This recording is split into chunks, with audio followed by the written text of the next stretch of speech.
Hello friends, welcome to our YouTube channel Shivam nursing guide, जहां हम आपको बीएससी नर्सिंग की पूरी प्रिपरेशन सेमेस्टर वाइज करवाने वाले हैं। बीएससी नर्सिंग सेमेस्टर एग्ज़ाम की प्रिपरेशन करवाने वाले हैं। और आज हम शुरू कर रहे हैं बीएससी नर्सिंग सेकेंड सेम की सब्जेक्ट है न्यूट्रिशन एंड डाइटिक्स, जिसका हमने कल पहला चैप्टर शुरू कर दिया था, जो कि था इंट्रोडक्शन ऑफ न्यूट्रिशन। और कल हमने कुछ हेडिंग्स देखी थी कि कॉन्सेप्ट ऑफ न्यूट्रिशन देखा था हमने, न्यूट्रिशन की डेफिनेशन देखी थी, और एक छोटा सा टॉपिक माल न्यूट्रिशन, और जिसके दो टाइप हैं, ओवर न्यूट्रिशन और अंडर न्यूट्रिशन, जो कि कल हमने समझे थे। इनके बारे में फुल देखने के लिए हमारी इससे पहली वीडियो है, वो देख लें आप।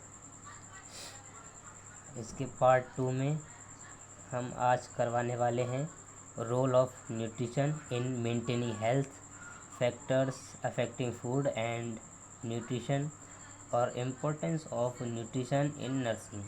तो हम इन 3 हेडिंग्स को आज करवाने वाले हैं, सो बने रहिएगा इस वीडियो में।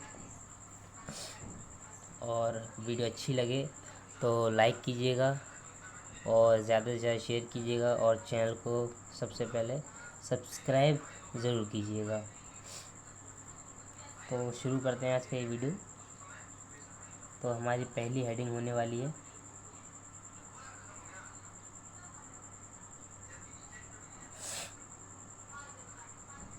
Role of nutrition in maintaining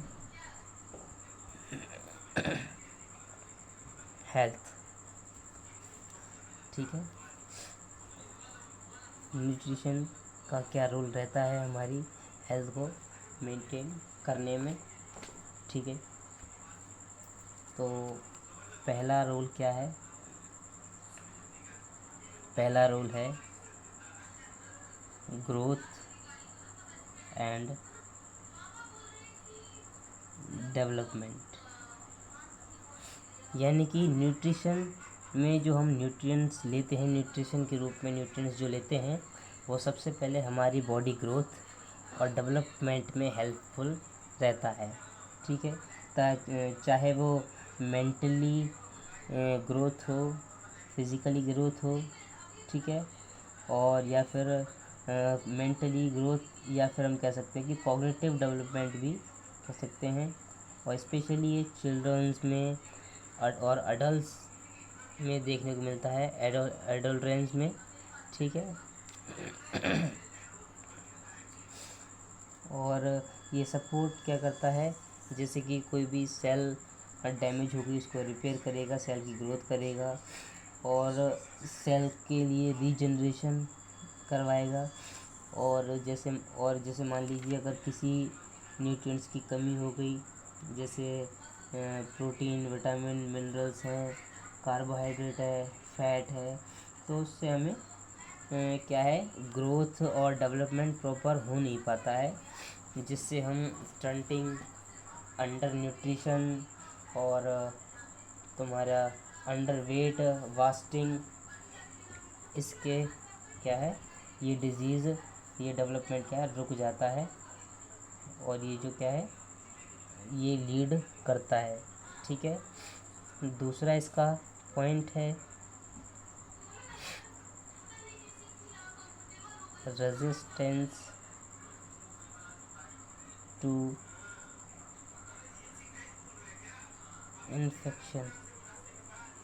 यानी कि ये हमें इन्फेक्शन से भी बचाता है। कैसे? जैसे देखिए, विटामिन्स हैं कई सारी, ए है, विटामिन सी है, विटामिन डी है, विटामिन ई है। ये क्या करते हैं, इम्यून सिस्टम को बूस्ट करते हैं। मिनरल्स में हो गया जैसे जिंक हो गई, आयरन हो गया। ठीक है, ये हमारे लिए बहुत ही असेंशियल है। और विटामिन B12 में जैसे आयरन रहता है, तो ये हमारे लिए बहुत ही ज़रूरी चीज़ें हैं। ठीक है, और हमारे जो भी है इम्यून सिस्टम की जो पावर है इन्फेक्शन से लड़ने की जो ताकत है उसको बूस्ट करते हैं ये न्यूट्रिएंट्स जो हैं। और जो भी क्रोनिक इलनेस है और कोई भी इन्फेक्शन है उनको कम से कम उनको कॉज को रिड्यूस करते हैं। और हमारे जो भी कोई भी वूंड है उसकी हीलिंग में हेल्पफुल होते हैं। और कोई भी क्रोनिक इलनेस को ये जो रिस्क है क्रोनिक इलनेस का उसे रिड्यूस करते हैं। जैसे डायबिटीज़ हो गया, हार्ट की डिजीज़ हो गई, रेस्पिरेटरी इन्फेक्शंस हो गए, तो इनकी जो कॉज हैं उनको रिड्यूस करता है। ठीक है। तीसरा पॉइंट क्या है हमारा? तीसरा पॉइंट है एनर्जी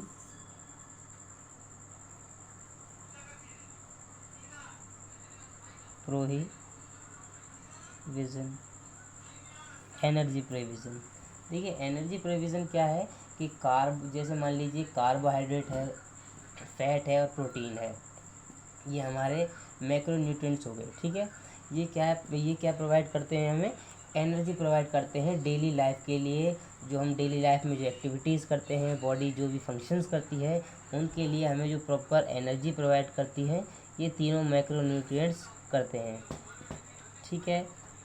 और जैसे कार्बोहाइड्रेट है, जैसे मान लीजिए ये कार्बोहाइड्रेट क्या है? प्राइमरी एनर्जी सोर्स है जिससे हमें मैक्सिमम एनर्जी मिलती है। और जो फैट है उसके रूप में क्या है? फैट क्या है? एनर्जी स्टोर करके रखता है। एक तरह से फैट को क्या है? एनर्जी के लिए स्टोरेज की तरह काम किया जाता है। फैट जो कि हमारे लिवर में जमा रहता है, वो एनर्जी के रूप में जमा रहता है। और जैसे कार्बोहाइड्रेट का जो मोनोसैकेराइड है वो एक जैसे ग्लाइकोजन हो गया, वो भी हमारे लिवर में जमा रहता है, जिससे हम कभी फास्टिंग के टाइम हो तो वो ग्लाइकोजन क्या है? ग्लूकोज में कन्वर्ट होके हमें एनर्जी प्रोवाइड कर सके। ठीक है।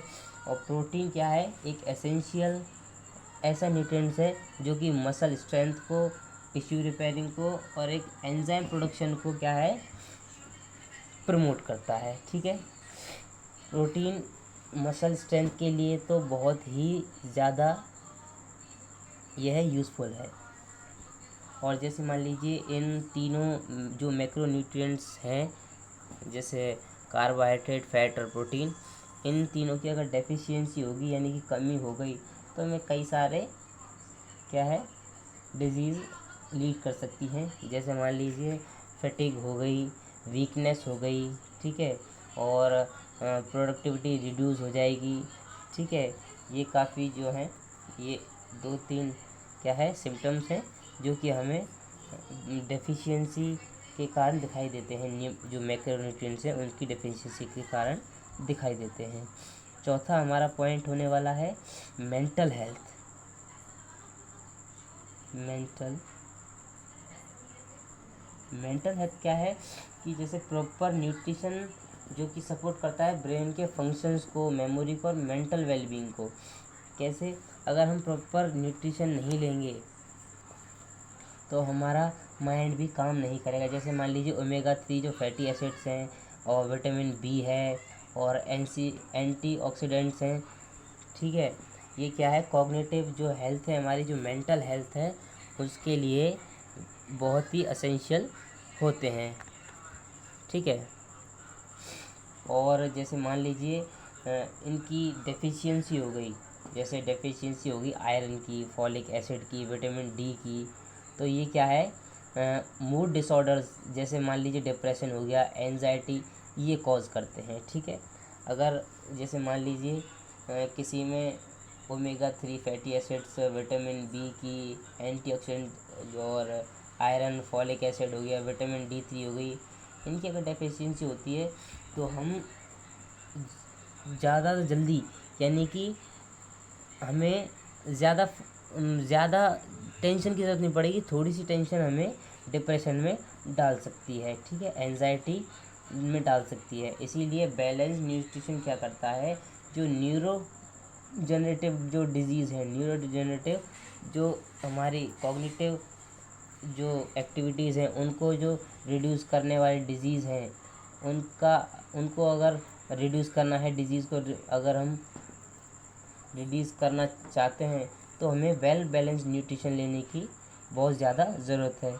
और एक न्यूरो जनरेटिव डिसऑर्डर है जिसे हम एल्जाइमर कहते हैं, ठीक है, जिसमें एल्जाइमर में क्या होता है कि हमारी मेमोरी बहुत ही हाईली लॉस होती है, हमें बहुत कम याद रहने लगता है, ठीक है।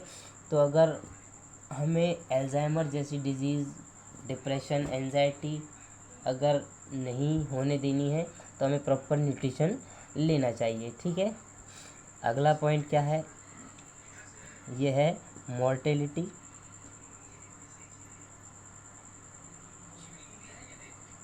Mortality and मॉर्बिलिटी।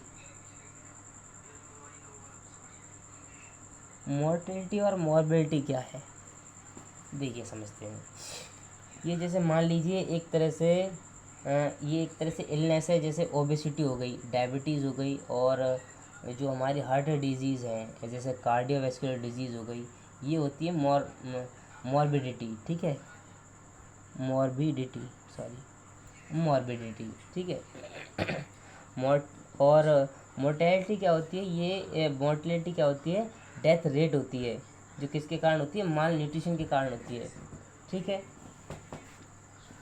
मोर्टेलिटी तो हो गई डेथ रेट, ठीक है, जो कि माल न्यूट्रिशन के कारण होती है, और एक किससे रिलेटेड है, इन डिजीज़ से, जो कि मॉर्बिडिटी जैसी डिजीज़ है, जैसे मान लीजिए ओबेसिटी हो गई, डायबिटीज़, और जो हार्ट डिजीज़ जो है, कार्डियोवैस्कुलर डिजीज़ जो है वो हो गई, ठीक है। और जैसे मान लीजिए पुअर न्यूट्रिशन के कारण हमें क्या क्या जो है डिजीज़ कॉज कर सकती हैं, जैसे मान लीजिए नॉन कम्युनिकेबल डायबिटीज़ हो गई, नॉन कम्युनिकेबल डिसीज़ हो गई, सॉरी, ठीक है। जैसे मान लीजिए हाइपरटेंशन हो गया, स्ट्रोक हो गया, कैंसर हो गया, ये हमारी पुअर न्यूट्रिशन के कारण कॉज करती हैं, ठीक है, ठीक है, ये हो गया। अगला पॉइंट हमारा क्या आता है, 6 पॉइंट आता है हमारा nutrition deficiency disease, nutritional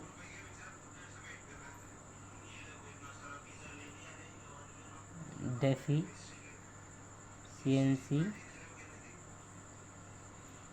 disease, ठीक है।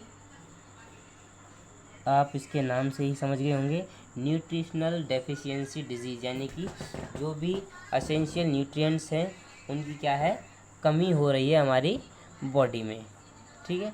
हमारी बॉडी में जो एसेंशियल न्यूट्रिएंट्स हैं उनकी अगर कमी होगी तो हमें ये डिजीज़ होंगी, कौन कौन सी, प्रोटीन एनर्जी माल न्यूट्रिशन के कारण कौन कौन सी हुई, जैसे मान लीजिए प्रोटीन कम लिया हमने और कार्बोहाइड्रेट कम लिया तो क्या क्या होगा हमें, क्वाशियोरकोर, एक डिजीज़ होती है, और एक मेरास्मस नाम की एक डिजीज़ होती है जो कि प्रोटीन एनर्जी के माल न्यूट्रिशन की वजह से होती है, ठीक है।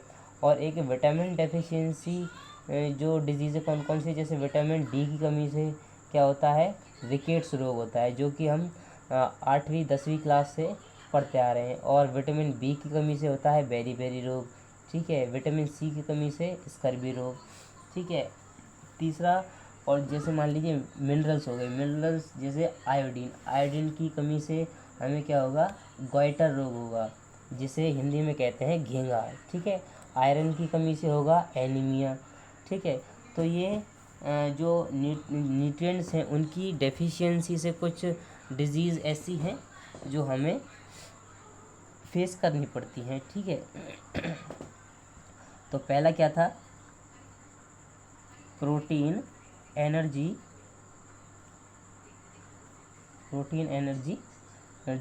माल न्यूट्रिशन, ठीक है, माल न्यूट्रिशन या फिर डेफिशिएंसी डिजीज, माल न्यूट्रिशन,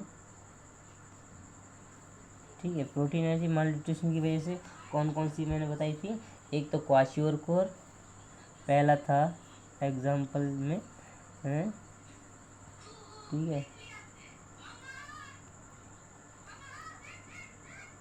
ठीक है। और दूसरा था मेरास्मस, मेरास्मस।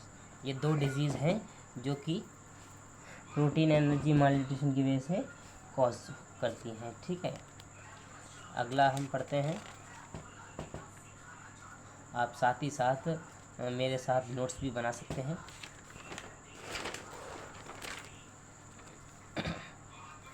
ठीक है, दूसरा हमारा क्या था, B point, vitamin deficiency, vitamin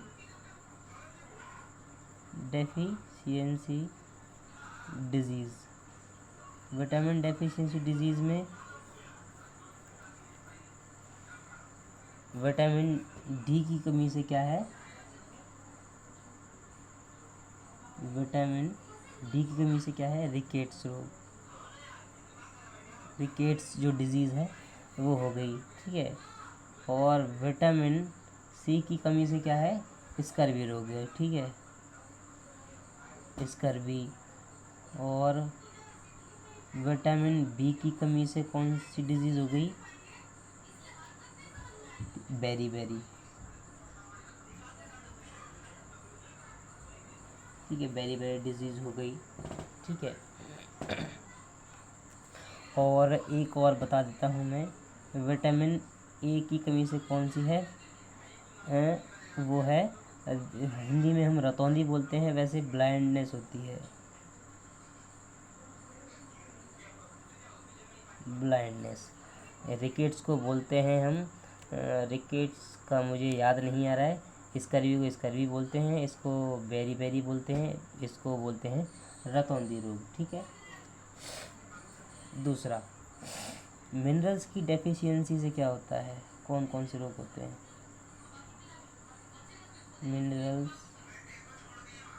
deficiency disease. Mineral deficiency disease कौन सी है, जैसे गोइटर हो गया,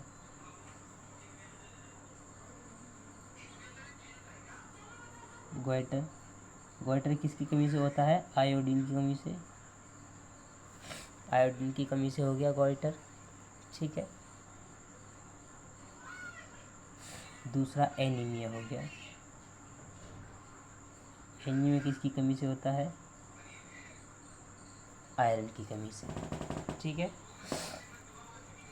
तो ये हमारे कुछ डिजीज़ थी जो न्यूट्रिशन की डेफिशिएंसी की वजह से हमें कॉज कर सकती हैं। ठीक है, अब हमारी अगली हेडिंग थी factor affecting food and nutrition.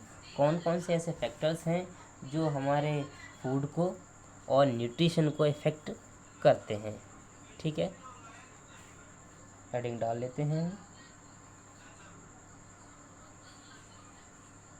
Factors affecting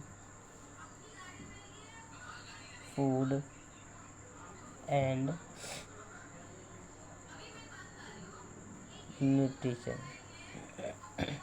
देखिए, जो हम आज जो भी हेडिंग करवा रहे हैं, हम इसका पूरा एक्सप्लेनेशन हम आपको वीडियो के जैसे ही लास्ट में पहुंचेंगे तो इसके जो हम रिवीजन जो एक बार रिकॉल करेंगे सारा कुछ, तो हम अपने जो हमारे पब्लिश्ड जो नोट्स हैं उनमें से आपको पूरी लाइन टू लाइन हम समझा देंगे।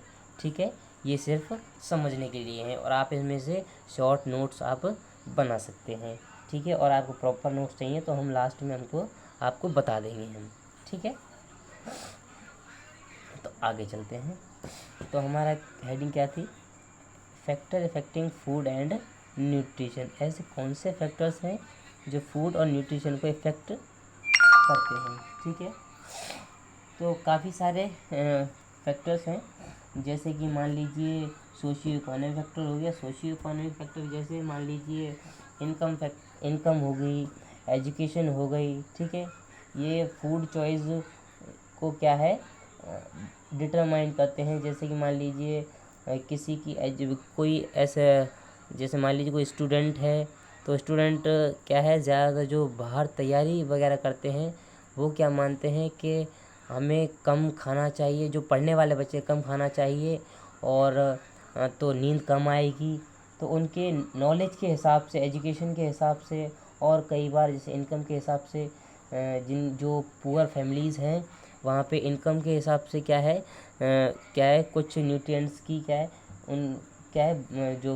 वो फूड लेते हैं उनमें डेफिशिएंसी या कमी हो देखने को मिलती है। तो एक फैक्टर ये भी हो गया सोशियो इकोनॉमिक फैक्टर, ठीक है। और सेकंड फैक्टर, पहला फैक्टर हम लिख लेते हैं सोशियो इकोनॉमिक फैक्टर, ठीक है, सोशियो इकोनॉमिक फैक्टर। दूसरा हमारा क्या है, जियोग्राफिकल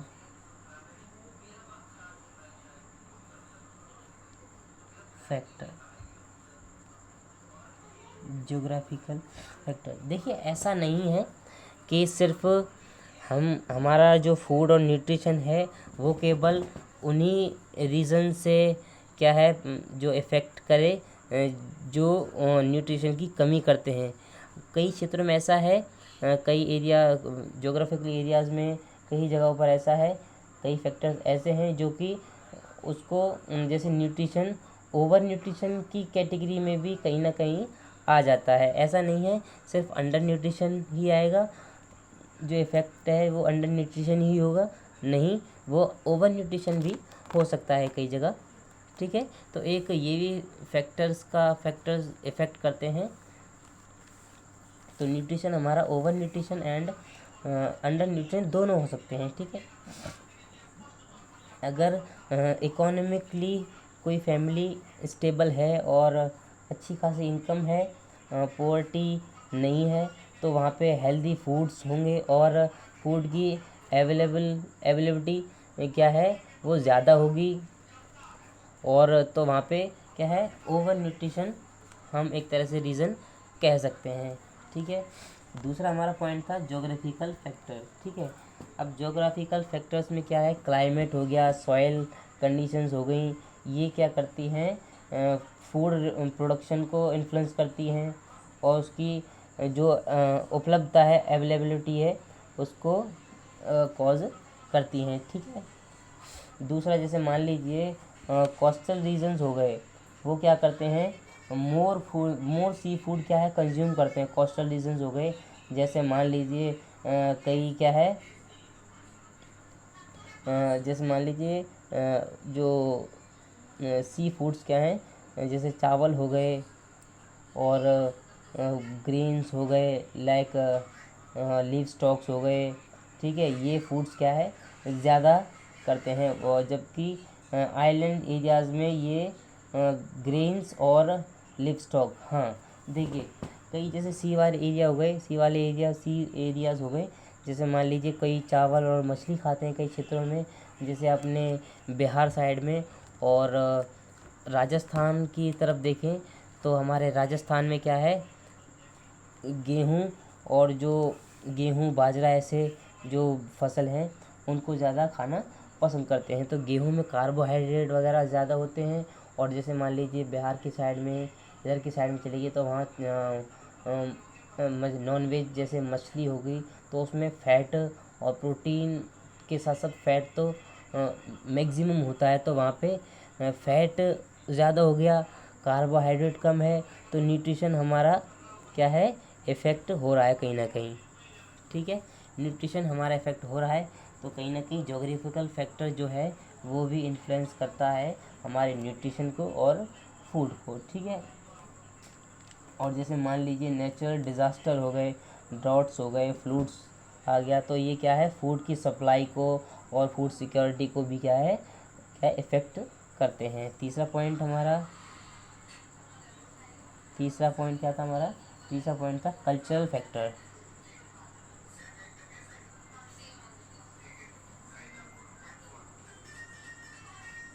कल्चरल फैक्टर हम क्या है अपने कल्चर के हिसाब से भी, हमारे ट्रेडिशन के हिसाब से भी, हमारे बिलीफ्स के हिसाब से हम क्या है डाइट का शेप जो है हम प्रेफर करते हैं, ठीक है। जैसे मान लीजिए कई रिलीजन्स में क्या है जैसे हमारे जैसे कोई जैसे हिंदू धर्म में देख लीजिए 9 दुर्गा का व्रत रहते हैं, और मोमडन्स में 40 दिन के रोज़े रहते हैं।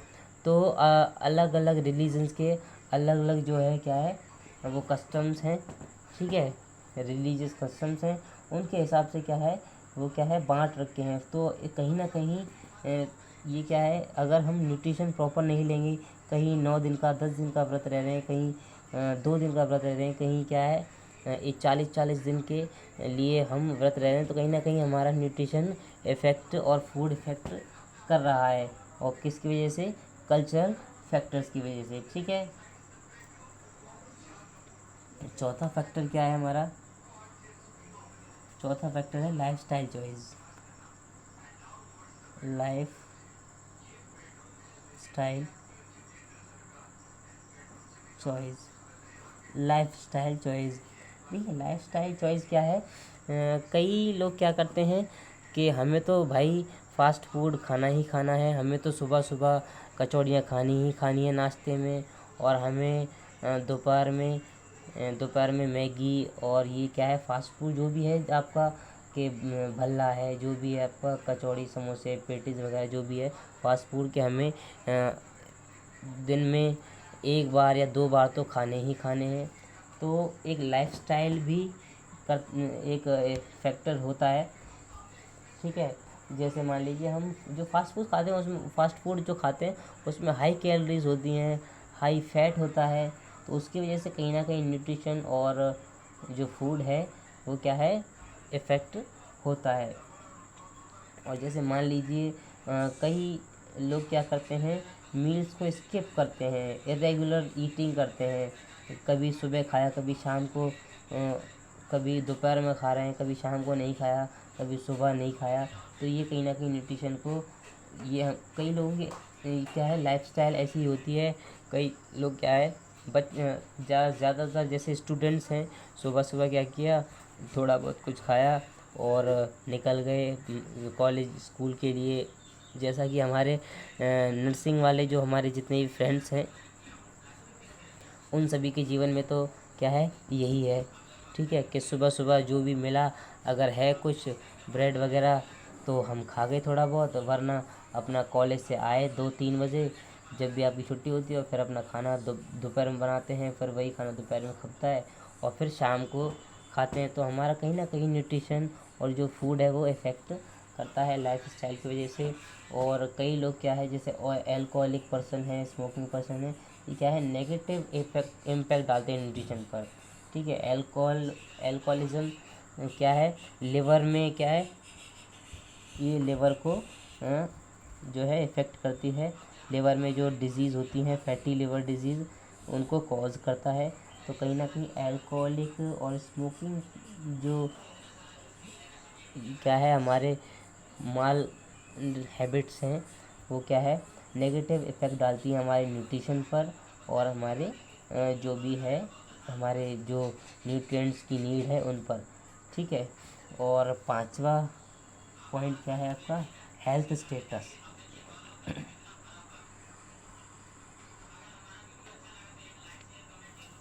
हेल्थ स्टेटस, देखिए हेल्थ स्टेटस क्या है, जैसे मान लीजिए क्रोनिक डिजीज़ है किसी के, क्रोनिक डिजीज़ क्या हो गई, क्रोनिक डिजीज़ जो कि लंबे समय से क्या है चल रही है, जैसे डायबिटीज़ हो गई, हार्ट डिजीज़ हो गई, ये क्या करते हैं स्पेशल डाइट का है, स्पेशल डाइट का एक शेड्यूल चाहिए इन लोगों को जिनके ये जो क्रोनिक डिजीज़ है वो चाहिए होती हैं, ठीक है। और अगर इसीलिए और कई बार क्या है कि जैसे मान लीजिए हार्ट वाला पेशेंट है उसके लिए हमें फैट क्या है एकदम नाम मात्र के दिए देना है, लगभग 0% ही फैटी चीज़ें देनी है। और कहीं ना कहीं फ़ैट हमारे लिए ज़रूरी भी है थोड़ा बहुत, इसीलिए जो हेल्थ स्टेटस है वो भी इन्फ्लुएंस करता है न्यूट्रिशन को और फूड को। और जैसे मान लीजिए किसी के डाइजेस्टिव डिसऑर्डर्स हैं और फूड एलर्जी है किसी के, ठीक है, तो उसके लिए क्या है उन चीज़ों को नहीं देंगे कुछ न्यूट्रिएंट्स को, और कुछ फूड्स को नहीं खिलाएंगे तो कुछ न्यूट्रिएंट्स की क्या है डेफिशिएंसी रहेगी किसी न किसी के, ठीक है। अगर किसी चीज़ को कोई फूड एलर्जी है वो भी डाइजेस्टिव डिसऑर्डर हैं, ठीक है। उसकी वजह से हम क्या है थोड़ा सा कि कोई जिस चीज़ से एलर्जी है उसको कम खाएंगे तो उससे जो भी हमें बेनिफिट मिलेंगे, जो भी मिनरल्स मिलेंगे, जो भी न्यूट्रिएंट्स मिलेंगे, वो क्या है नहीं मिल पाएंगे। तो कहीं ना कहीं हमारा न्यूट्रिशन एक हेल्थ स्टेटस की वजह से भी क्या है इन्फ्लुएंस होता है, ठीक है, इम्पेक्ट पड़ता है इससे। और दूसरा हुआ मेडिकेशन। मेडिकेशन कैन ये क्या है interfere with the nutrition, metabolism and overall health. ये क्या है हमारा क्या है जो कि मेटाबॉलिज्म है बॉडी का और ओवरऑल जो हमारी हेल्थ है उसे मेडिकेशन भी कहीं ना कहीं लीड करती है, मेडिकेशन भी क्या है इम्पैक्ट डालती है। तो छठवा और नेक्स्ट लगभग लास्ट ही पॉइंट है शायद ये, age and gender. Age and gender देखिए ये अपने एज और जेंडर मैंने क्यों लिखा, एक पॉइंट ये क्या है बड़ा ही इम्पोर्टेंट पॉइंट है। कैसे, जैसे मान लीजिए कि कोई अगर लगभग 11-12 साल का कोई बच्चा है और एक 60-65 साल का कोई व्यक्ति है, तो उन दोनों में क्या है बच्चे को क्या है एक्स्ट्रा एनर्जी की, ज़्यादा एनर्जी की क्या है नीड होंगी बजाय वो जो बुज़ुर्ग हैं 60-65 साल के उनके बजाय, ठीक है। तो कहीं ना कहीं एज फैक्टर जो है वो भी क्या है इफ़ेक्ट डालता है न्यूट्रिशन पर और हमारे फूड पर। तो कहीं ना कहीं हम लो कैलोरीज वाली जो जिनसे हमें कम एनर्जी मिले वो चीज़ देंगे हम बुज़ुर्ग को, ठीक है। और जिनसे हाई एनर्जी मिले, हाई कैलोरीज जो कि गेन कर सके, वो देंगे एक बच्चे को जो कि क्या है जिसे ज़्यादा नीड होती है एनर्जी की, ठीक है, एज के अकॉर्डिंग। दूसरा एक फैक्टर है जेंडर। जेंडर क्या है देखिए, मेल और फीमेल में क्या है नेचुरली बने, उन दोनों मेल और फीमेल की बॉडी बनी ही ऐसी है कि मेल को नेचुरली एक्स्ट्रा एनर्जी की नीड होती है, ठीक है, और नेचुरली जो फीमेल होती है उसको कम एनर्जी की नीड होती है, ठीक है। ये हमारी जो बॉडी है वो क्या है, जैसे मान लीजिए एक ऐसा एक सिम्टम है, जैसे मान लीजिए एक विमन है, लैक्टेटिंग वोमेन है, ठीक है, उसे एक्स्ट्रा आयरन की ज़रूरत पड़ती है, एक्स्ट्रा कैल्शियम की ज़रूरत पड़ती है, एक्स्ट्रा फॉलिक एसिड की ज़रूरत पड़ती है, ठीक है।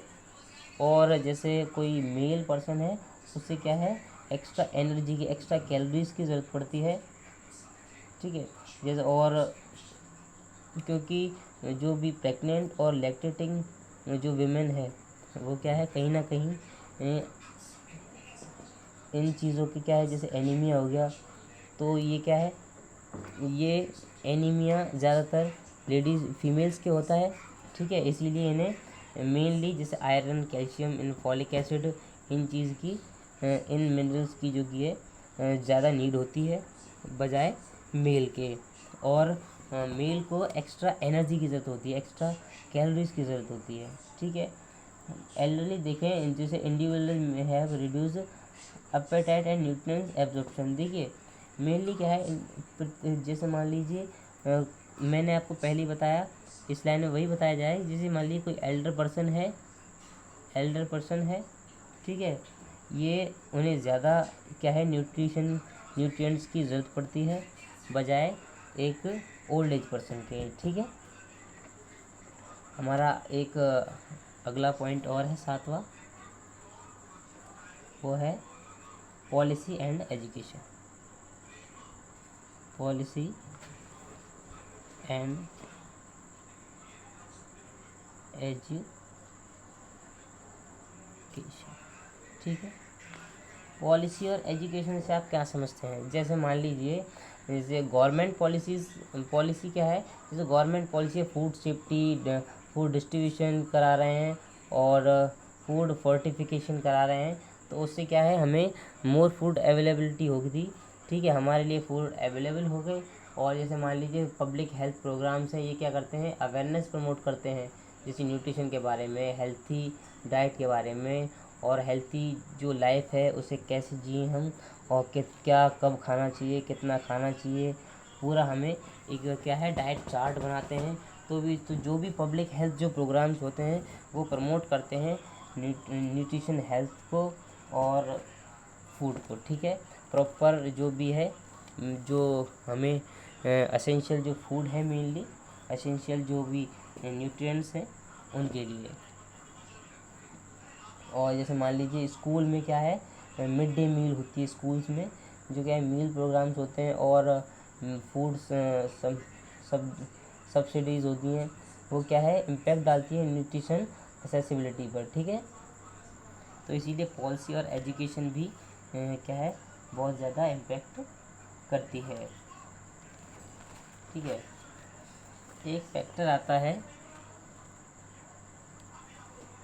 8वां, कुकिंग प्रैक्टिस। कुकिंग प्रैक्टिसेस, ठीक है। कुकिंग प्रैक्टिस क्या है?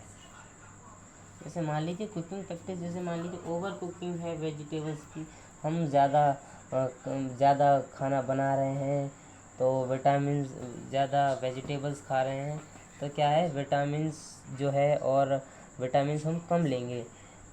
वेजिटेबल्स अगर हम ज़्यादा खाएं तो विटामिन्स कई वेजिटेबल्स में